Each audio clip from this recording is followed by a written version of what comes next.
Ha già scontato Schopenhauer, Arturo, come tu sai. Chi lega pare nu pazzo con chi li capille. Comunque, l'ha chiesto Artù, ma con tutte queste allucinazioni collettive, fedi, credenze, narrazioni che sono di fatto, convenienti distorsioni della realtà, io come faccio? Ad accettare il mio dissenso interiore, ad avere un distacco emotivo, a coltivare l'indipendenza di pensiero, smettere di asserire e fare invece solo domande e a darmi pizzichi sulla panza più spesso. O fatteca che stea spose si chiama Sabella. Questi che mo ti dico erano solo piccoli rampicanti sciolti. Il tempio del popolo di Johnstown, Ai davidiani di Waco, Texas, l'ordine del tempio solare, Aum Shinrikyo di Tokyo.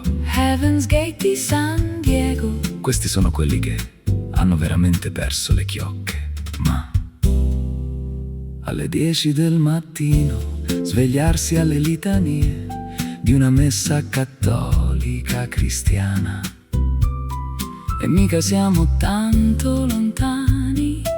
Il prete non ti dice vai a case avvelenati. E poi la scienza è buona quando dice che le lacrime della Madonna delle lacrime erano lacrime umane, teneno a fantasia. pure quel nome. Non diceva bene Troisi, Se rideva era più un miracolo. ma purtroppo questo rampicante qua è quello che mantiene un palazzo. Ha la stessa funzione dei pilastri. Lo togli e chi mantiene un palazzo.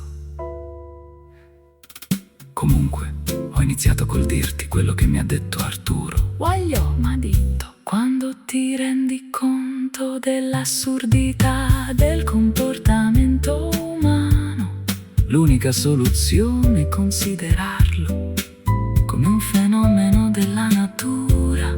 che senso ha? Arrabbiarsi con la pioggia perché cadendo crea pozzanghere e fang. Abbracciate a croce Piglia ombrello e stivale e gomma e attraversa sto ciummo e merda.